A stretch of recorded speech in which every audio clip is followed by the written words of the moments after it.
What if the person you admired most had a life filled with sacrifices and secrets you never imagined? This story begins at a funeral where everything changes, a moment that forces everyone to reconsider who they thought they knew. Today, we uncover the hidden truths behind a man named James Carter, a beloved figure whose real legacy was far greater than anyone realized. The gentle rustle of leaves accompanied the soft murmurs of the crowd gathered at Willow Creek Cemetery. Beneath a clear blue sky, they stood around a freshly dug grave, heads bowed in reverence. The polished black headstone gleamed in the sunlight, etched with the words, "James Carter, a life of service and generosity."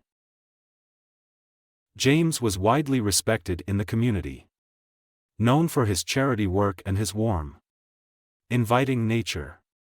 Among the mourners were family, friends, and acquaintances, each carrying their own memories of him: a teacher, a mentor, a neighbor.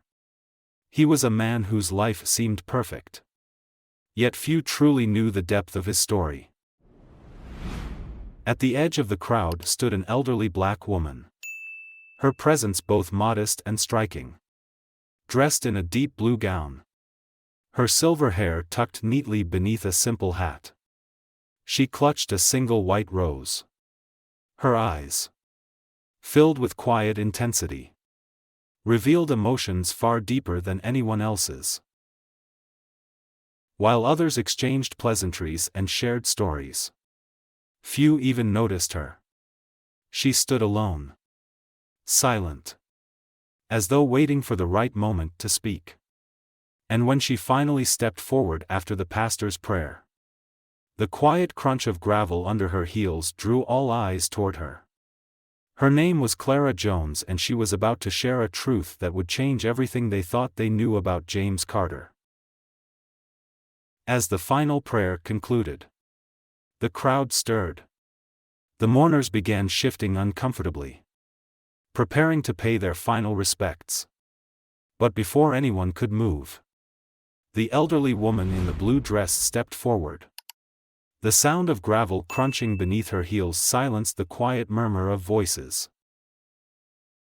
She stopped at the foot of the grave and gently placed the white rose atop the polished casket.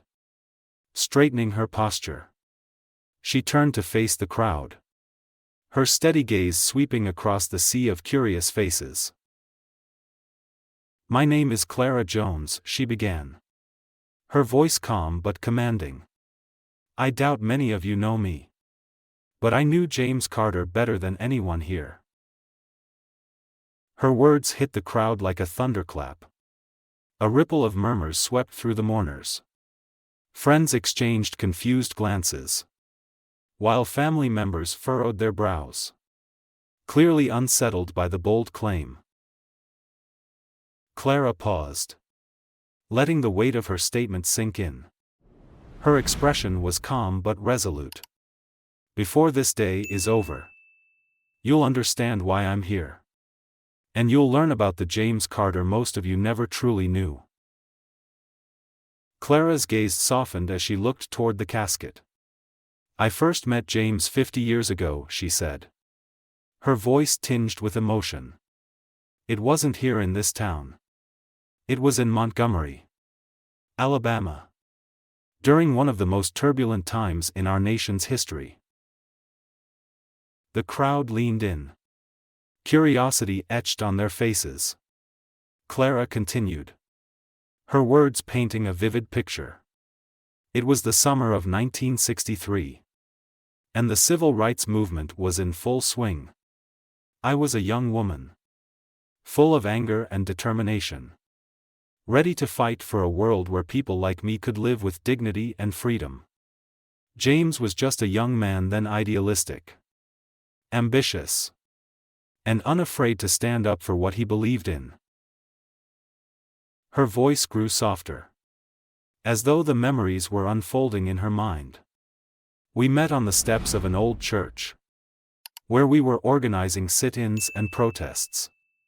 He was a teacher at a local school, but his heart was in the movement. He wasn't afraid to stand beside me. Even when it meant risking his job, his reputation, and his safety. The crowd shifted uneasily, as if struggling to reconcile this image of James Carter with the man they thought they knew. Clara continued, her voice steady but laced with pride. We became more than just allies in the fight for justice. We became family, the kind you choose, not the kind you're born into. When I lost my brother to violence during those times, it was James who stood by me. And when he was forced to leave his teaching position for attending a protest, I was there to help him rebuild his life. Clara's eyes glistened with unshed tears. He called me his sister. And he meant it. Even when it wasn't safe for him to say it out loud. The James Carter I knew wasn't just a man of kindness and charity, he was a man who walked through fire for the people he cared about. Her words lingered in the air, heavy with emotion. The mourners stood frozen, their understanding of James Carter beginning to shift. Clara's voice softened as she added, "But that's only the beginning of his story. There's so much more you don't know." Clara took a deep breath, her voice steady as she prepared to share the parts of James Carter's life that few, if any, in the crowd had ever heard. In 1965, James was a teacher at a small school in Montgomery, she began, her eyes distant as she recalled the memories. He loved his job. He loved his students. But that year, everything changed. He attended the march in Selma, a moment he believed would change the course of history. And it did. But not without a cost. Her gaze swept the crowd, her voice filled with both pride and sorrow. The school board called it unbecoming conduct. They said his involvement in the civil rights movement tarnished the school's reputation. They didn't care about his dedication to his students or the sacrifices he'd made. They fired him. The crowd shifted uncomfortably.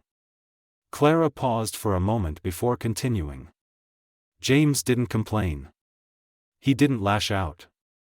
He simply packed up his things and moved to a small, one-bedroom house on the south side of Montgomery. He survived by taking on tutoring jobs, barely making ends meet. But even then, he didn't stop fighting for what he believed in. Clara's voice grew softer, but her words carried a weight that hung in the air. When my own house was firebombed in retaliation for hosting meetings, it was James who showed up in the middle of the night. He didn't hesitate. He packed me and my two nephews into his old car and drove us to safety. He risked everything, his own life included, just to make sure we were safe. The crowd stood silent, their expressions a mix of shock and shame. Clara's words had revealed a side of James Carter they had never known.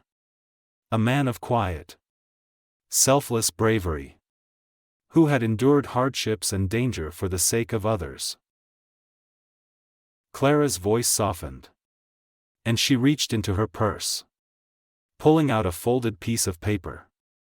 Her hands trembled slightly as she held it up. "This is a letter James wrote to me in 1972, she said, her voice breaking slightly. "It's one of the few things I've kept all these years. I'd like to read a part of it to you." She unfolded the paper with care, her eyes scanning the familiar words before she began. "Clara," he wrote, "you are the sister I chose when life gave me none. We have shared burdens no one should bear. But I would carry them again for you without question. You remind me every day that love is not about blood, it's about who shows up when the world turns its back." Clara's voice cracked on the last line, and she paused, tears streaming down her face. The crowd, once so composed, now shifted visibly. Some dabbed at their eyes. Others stared at the ground. unable to meet her gaze. The weight of the letter, and the life it represented, was undeniable. He never wanted anyone to know about his struggles. Clara continued, her voice trembling. He didn't seek recognition for the things he did. He didn't tell these stories because he didn't want pity. James Carter gave everything he had not because it was easy, but because he believed it was right. The crowd's guilt was palpable. Many had only known James as the polished, successful man he became later in life. But now, they were confronted with the truth: his kindness, his generosity, his strength, all of it had come at a cost most of them had never even imagined. Clara folded the letter and held it close to her chest. He didn't do these things for applause. He did them because he believed that every person deserved dignity, safety, and love. That's the man I knew. That's the James Carter who changed my life. A long silence followed. The crowd, once so sure of who James Carter had been, now found themselves questioning everything.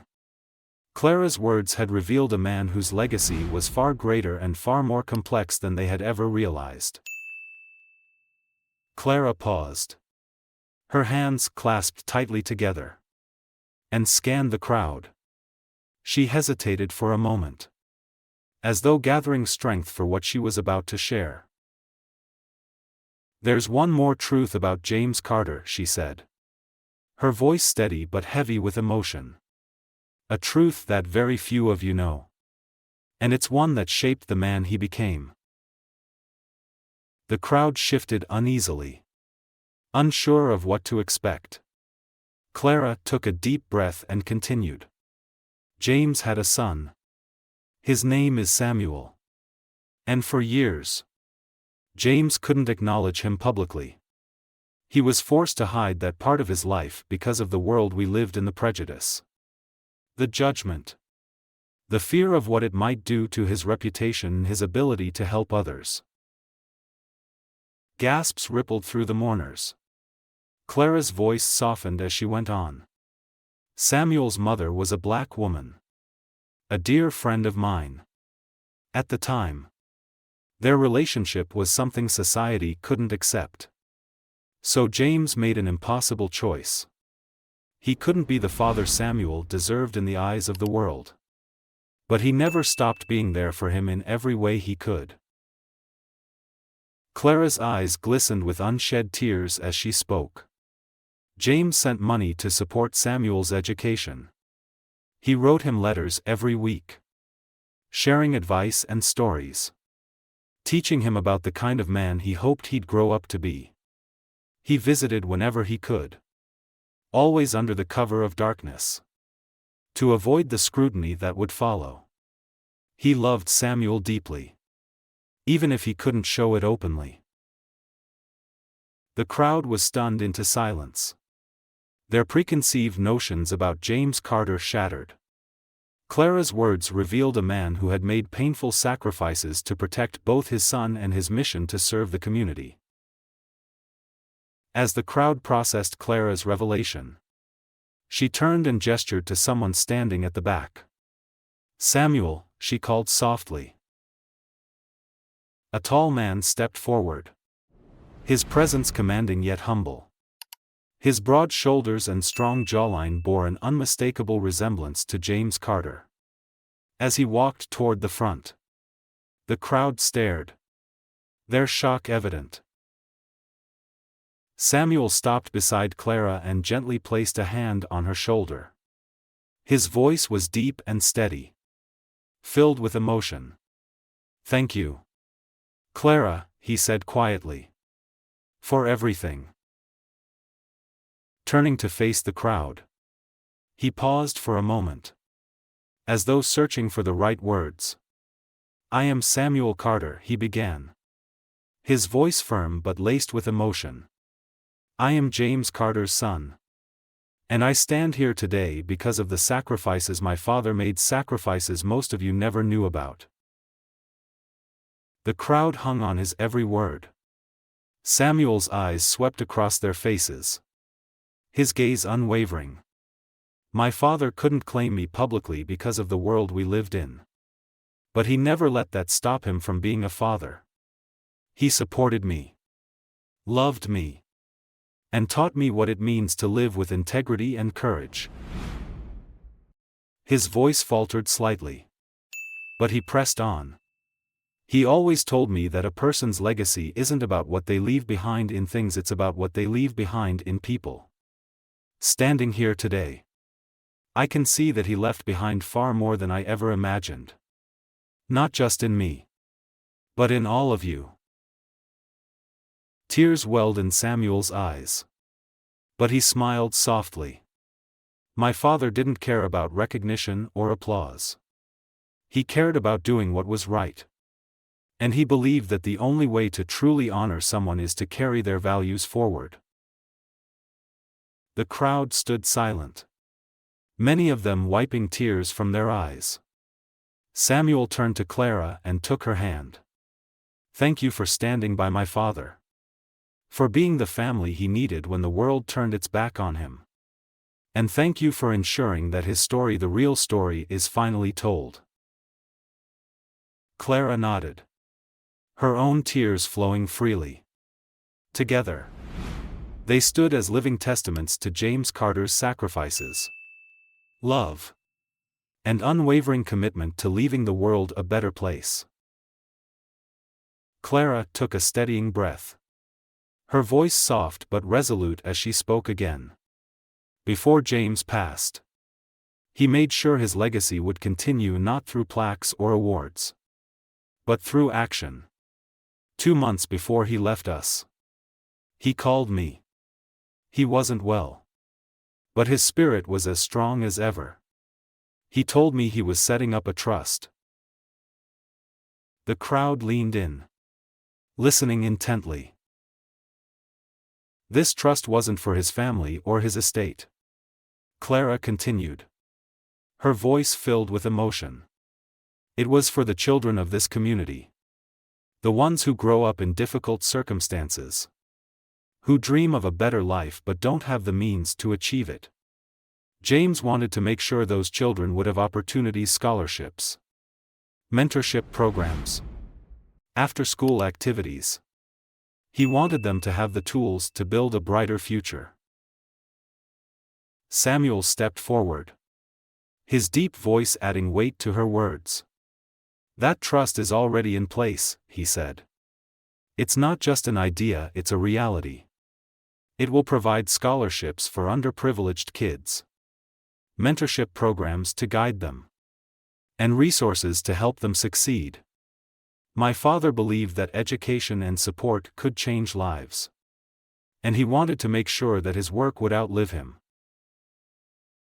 Samuel's gaze swept the crowd, his expression both proud and somber. This was his final gift, a way to ensure that the struggles he endured, the sacrifices he made, wouldn't be in vain. He wanted to plant a seed that would grow long after he was gone. Clara stepped closer to the casket, her hand resting gently on the polished surface. Her voice grew softer, but no less impactful. James taught us that true legacy isn't written on stone. It's written in the hearts of the people we lift up, the lives we touch, and the love we give freely. She turned to the crowd, her eyes scanning their faces. Many of you here remember James for his kindness, his generosity, and his unwavering dedication. But today, you've seen the man behind the public image. A man who faced struggles in silence, who gave without expecting anything in return, and who made sacrifices most of us can barely imagine. The crowd stood silent, their emotions etched on their faces.